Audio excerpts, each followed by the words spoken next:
Madame, Monsieur, bonsoir. Voici les titres qui seront développés au journal de ce soir. Aucune intervention militaire ne peut résoudre le problème d'Haïti, estime Lemoine Bono. Le journaliste rappelle les mauvaises expériences avec la MINUSTAH. Alors que la rentrée scolaire devait avoir lieu le 3 octobre dernier, les élèves ne peuvent toujours pas suivre les cours en présentiel. L'association professionnelle des écoles privées impute la responsabilité de ce blocage au laxisme du gouvernement. Robertson Alphonse a été la cible des bandits ce mardi. Le journaliste échappé de justesse d'une tentative d'assassinat se porte bien après plusieurs opérations, selon Franz Duval du Nouvelliste.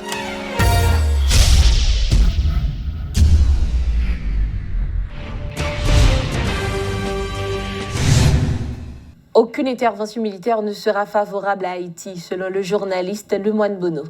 Invité à la rubrique Le Point ce mardi, il a évoqué l'échec de la communauté internationale en Haïti à travers la MINUSTAH. Parallèlement, il a souligné la mauvaise foi du chef du gouvernement qui, selon lui, a laissé la crise s'envenimer au point d'empêcher la rentrée des classes. Les explications de Lemoine Bono. Là, à deux niveaux, non seulement nous beaucoup qui disposition que les autorités apprennent, mais on sentit qu'on nonchalance pour le gouvernement. C'est que ça pas dit rien. Vendredi, il a tué 8 personnes. Matin, on entend des reportages sur Métropole. Il a tué 8 personnes dans la station Millon-Ballet, en pleine. Ou pas dans note non de gouvernement. Ariel Henry, c'est que c'est pas rien, pays anormal. Même Jean, ministre des Affaires étrangères, a dit tout est sous contrôle. C'est ça le dit à l'ONU le 22 septembre. Il dit tout est sous contrôle. Ça dit que jeudi, il a kidnappé les gens. Il a tué les gens. Et puis Ariel, c'est comme sont insouciants, ça ne pas dire rien. Pour les pays anormal, son grand bagage qui intéresse Ariel Henry, c'est intervention étrangère. Quand on mourit, l'hôpital n'a pas d'intrant, l'hôpital n'a pas de matériel pour fonctionner, pas de gaz, pas de rien, ça ne pas dire Ariel Henry. Ariel Henry a une grande mission, c'est intervention étrangère pour faire dans le pays. Voilà un monde qui dirige un pays, qui est premier ministre. Et puis son grand souci c'est blanc pour venir intervenir. C'est ça seulement de comme mission. Moun a mouru l'hôpital, moun a mouru ti moun pas à l'école, c'est seul pays oui. Depuis 2 mois pour l'école de ouverte depuis en septembre. Ariel il prend prétexte que situation parentèlement difficile, l'école n'a pas qu'à ouvrir le 4 septembre. La ouvrir le 3 octobre. Mais tout le monde pensait Ariel pour aller mettre un programme d'appui aux parents pour permettre que l'école la ouvre. Au lieu de mettre un programme ça, c'est Gazal monté. Il passe Gaza de 250 gouttes à 570 gouttes. Alors c'est ça le programme ça t'a préparé aux parents. Vous prenez un cas aux parents qui ont 3 petites, qui étaient Delma, qui étaient la plaine qui a voulu petit monde de l'école Port-au-Prince. Pour gagner comme chaque matin pour bâtir mon pour aller à l'école avec 570 gouttes. Où est la situation Ariel met pays Je dis à là, l'école pas qu'à ouvrir parce que Ariel pas fait l'école ouvrir. Son grand barrière qui est dans la tête Ariel, vient faire pour blanc américain venir. C'est l'intervention étrangère qui intéresse Ariel. C'est pas même sauvage, c'est la cruauté même. Parce que pour élever notre pays aussi pauvre, qui a autant de difficultés qu'en Haïti, pour dire, en décembre, en réalité, monter Gaza, c'est 50 gouttes, mettez sur gasoline. Tout le monde devrait dire, prendre trop comme sous diesel, sous kérosène. Mais il mettait 50 gouttes sur gasoline. Et puis quand ils ont passé de 250 à 570 gouttes, Ariel pas monter Gaza. Il est oui. Selon Enomi Germain, l'issue a stand-by avec le FMI en juillet. Le FMI n'a pas jamais demandé pour monter gaz en seul coup comme ça. Ils doivent monter graduellement. Le monsieur Ariel monte gaz, pas monter gaz parce qu'il veut monter gaz. Il monte gaz là, dans la semaine des Nations Unies, pour créer une situation d'effervescence. Et puis pour intervention à faire, pour le monde entier, ouais, que Haïti est dans une situation difficile, il y a des choucailles. Donc c'est là, pour ça selon vous-même, c'était calculé. C'est pas selon vous-même, non, c'est un calcul. Les États-Unis mandaient Ariel la montée gaz en semaine Nations Unies. Les États-Unis mandaient, parce que oubliez, le 6 c'est duel, c'est 15 gouttes de mettre sur gaz, ouais, il fait le défait. Mais vous connaissez depuis les montées Gaza passé de 250 gouttes à 570 gouttes, le pays a enflammé. Vous fait, et puis pour tout le monde dire à condition réunie, il faut une intervention. C'est pour ça qu'il fait. Le mouvement politique Sauver Haïti plaide en faveur d'un gouvernement de transition sans aucun représentant de parti politique. Il aura pour mission principale d'apporter des réponses immédiates aux différents problèmes auxquels le pays fait face. Marie-Maxline Saint-Île et Tony Jean, responsables de la structure politique, ont profité pour exiger le départ du Premier ministre, Ariel Henry.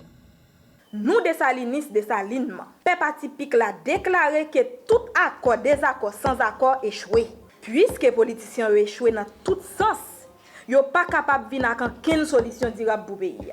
Peuple souverain en consultation pour mettre presser un gouvernement en place sans aucune présence parti politique. Le gouvernement ça a bien pour mission résoudre ensemble problèmes nous cité avec organisation élection générale. Nous demandons toute réserve pays pour rejoindre ensemble avec nous dans sauver Haïti pour nous combattre sans réserve ennemi commun nous. Parce que il y a un langage qui dit que peuple pas jamais perdre bataille. Gens nous capables à mettre tête nous pour nous faire face à gens ak agents terroristes criels ça yo que gouvernement marché simaye dans tout pays pour nous pas disparaître. Si nous pas paraître ensemble, n'a disparaître comme un bon imbécile. Yon élection générale sans influence aucun parti politique ak influence occident, c'est yon nan zam pi puissant pour nous sauver Haïti. Ini nous pour Haïti.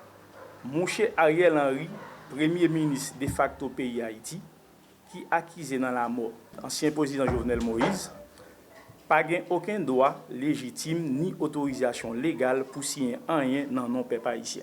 Peuple haïtien a voyé jeter à toute force li décision ça. Mouche Ariel Henry prend. Mouche Gutiérrez. Toute demande Mouche Ariel Henry formulée dans non peuple haïtien, sauver Haïti mandé pour voyer tout jeter à la ronde badel. Ça tape pi bon pour aider nous fait c'était conseiller Mouche Ariel pour lui-même à toute équipe ministérielle quitter pouvoir. Comme ça, la justice a forcé Mouche Ariel présenter devant juge li pour venir défendre tête li contre accusation pesée sous dol. Des bandits armés ont fait irruption au terminal de Vareux au moins à 3 reprises durant ces dernières semaines, emportant pendant leur passage plusieurs milliers de gallons de gaz. Alors que le marché informel demeure florissant, les produits ne sont toujours pas disponibles dans les stations-service. Des entreprises continuent de prendre des mesures spéciales pour faire face à cette crise.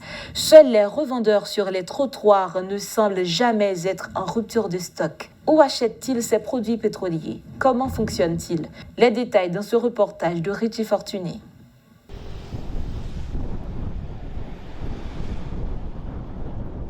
Le dénouement de la crise du carburant semble s'éloigner alors que le pays se trouve dans cette spirale depuis plusieurs mois. Même après les annonces du gouvernement, le marché formel est encore privé de produits pétroliers. Tandis que les pompes à essence sont à présent dysfonctionnelles, le marché informel est toujours florissant. Sur les trottoirs à Pétionville, à Delma ou au centre-ville de Port-au-Prince, les commerçants s'alignent, leurs bidons contenant plus de gasoline que de diesel s'entassent.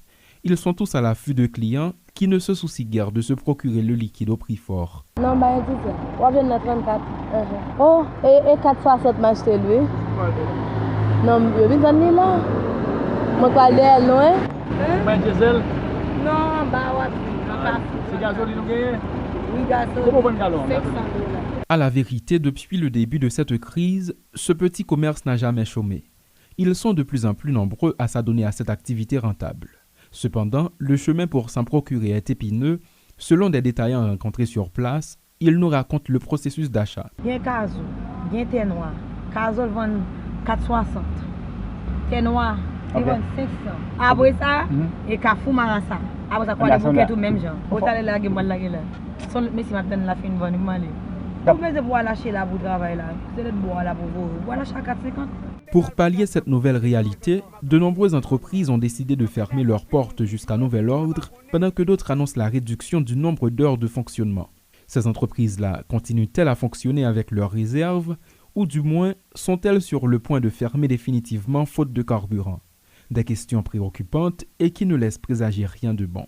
C'est aussi le cas pour les chauffeurs de transport en commun qui depuis quelque temps ont plus que doublé le prix des courses. Ils ont fait savoir que le prix exigé aux passagers dépend du prix d'achat du carburant sur le marché informel. Même Gérald Delmar, avant je me 800 $, je fais 800 $ gaz. Et le moment, je viens de déclencher mouvement sous Delmar. Pour nous tout faire par en. Le problème lié à la non-disponibilité du carburant est-il en passe d'être géré dans l'informel?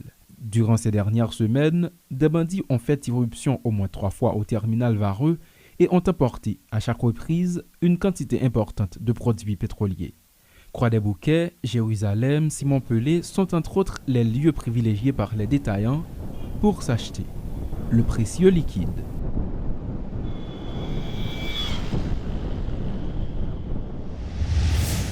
Le journaliste Robertson Alphonse est tombé dans un guet-apens alors qu'il se rendait sur son lieu de travail ce mardi 25 octobre. Blessé par balle, il a été transporté à l'hôpital. Robertson Alphonse, journaliste au quotidien Le Nouvelliste et de la chaîne de Radio Magique 9, se rendait sur son lieu de travail. Il circulait à Delma 40B de la capitale lorsque les bandits l'ont attaqué. Sa voiture a été criblée de balles. Plus d'une dizaine d'impacts sont visibles sur les images qui circulent sur les réseaux sociaux, ce qui témoigne de la violence de cette attaque. Madame, Monsieur, c'est la fin de ce journal. Merci de l'avoir suivi. À très bientôt.